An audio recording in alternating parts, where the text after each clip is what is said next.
Hello, this is Cody Galot with Toilet Topics.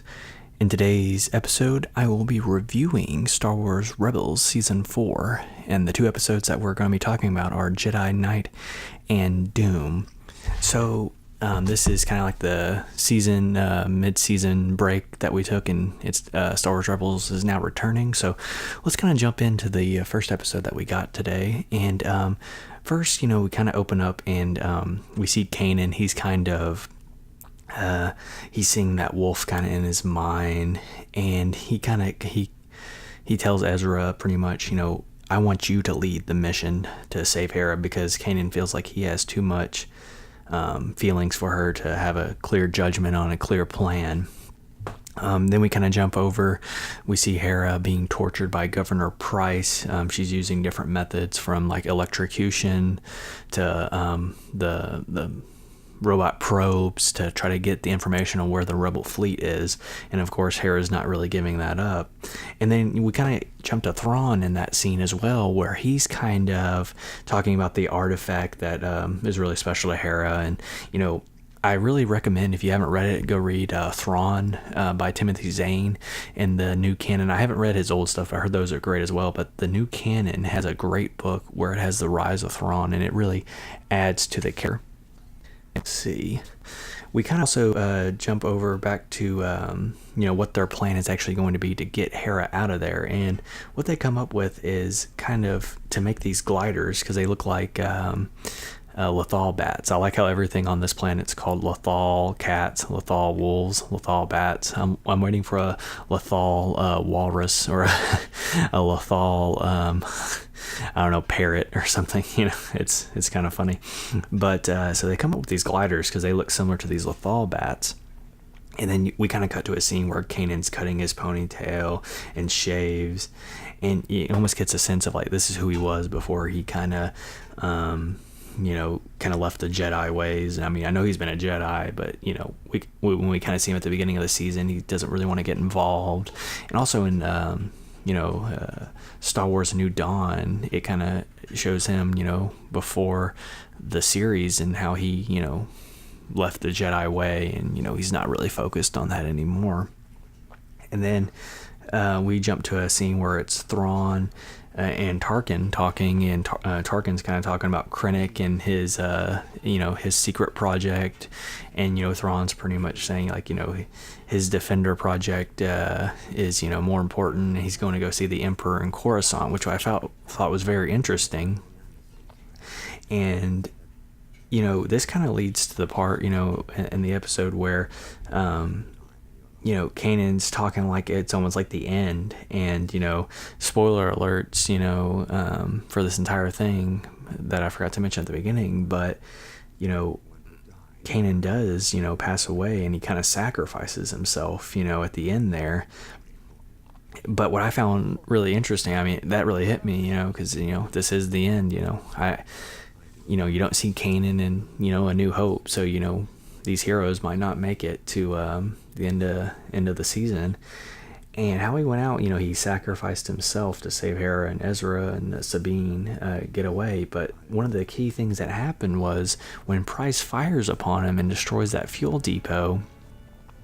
It's really interesting because, in hindsight, she's not thinking, but that actually stops all their factories. So this TIE Defender that Thrawn has been working on, that he's convinced the Emperor he should invest his time in, he's not going to be able to do that anymore. And in the next episode, Thrawn actually says like how he's going to take care of Price, or he's like, I'll deal with you when I get there.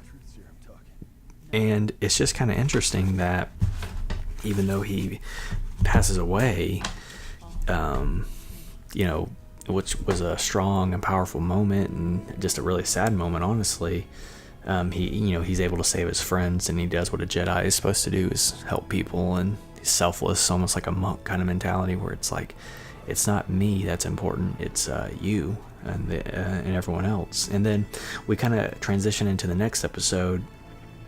Everyone's dealing with the loss, and this episode's titled Doom, for Kanan, and Sabine and Zeb are super angry, and all they care about is trying to get revenge, so they're going to go try to stop this parade that Governor Price is holding. And then kind of the wolves chase Ezra, and he doesn't understand why. And we kind of have like two things going on in this episode. One, Ezra kind of talking with the wolves, running from the wolves, and then Zeb and Sabine kind of fighting the bounty hunter Rook. And that was a really interesting fight. I'll talk about the fight first. Rook, we didn't realize this until this episode, but he has, well, I don't think we saw it before this episode, but correct me if I'm wrong, but he activates a cloaking device, and so he's able to be like invisible. So that adds to his, arsenal of weaponry. And I don't think I've ever even seen someone have a personal cloak on the show. I think I have seen it in video games, but I don't think I've ever seen it like on any of the animated series. So that was really cool to kind of see. I like how Sabine how they're able to kind of take him down is like one of her like color kind of bombs kind of explodes on his back, and they're able to see him, and then she kind of paints him like a clown, it looks like, and they send him back on his way. So that was kind of a great thing. But while that's happening, we kind of jump to shots of Ezra, and he's talking to this giant Lothal wolf, and he said that his name is Doom. So I don't know if this is like partially Kanan's spirit in Doom, or if this is just like his spirit animal, or what exactly this is. And it doesn't really describe what the wolves are. They're very mysterious. It seems like they know about the Force, so they're a very interesting character in this season. And they're talking about like the Jedi temple and like their secrets, and there's knowledge. So I think it's going to be very important in this season, getting to that temple and discovering those mysteries. And some other things that I found really interesting was Thrawn, talking to Tarkin about the Defender program, and what's Thrawn's journey, through the show.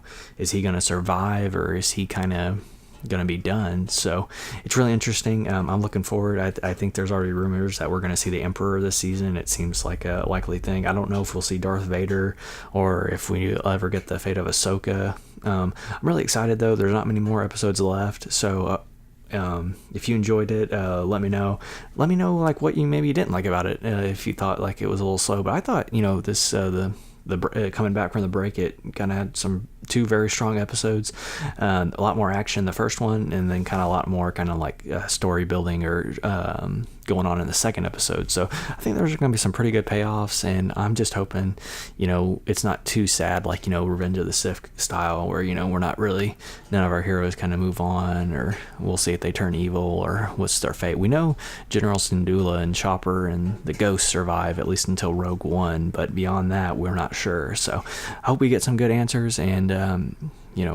if you enjoyed the episode, please subscribe, and also stay tuned, because very soon I will be releasing a second podcast called, I can't tell you yet, but I will tell you soon. It's going to be an audio only podcast, and it's going to be very interesting. I think you'll like it, so please go check it out. Until next time, this is Toilet Topics, signing off.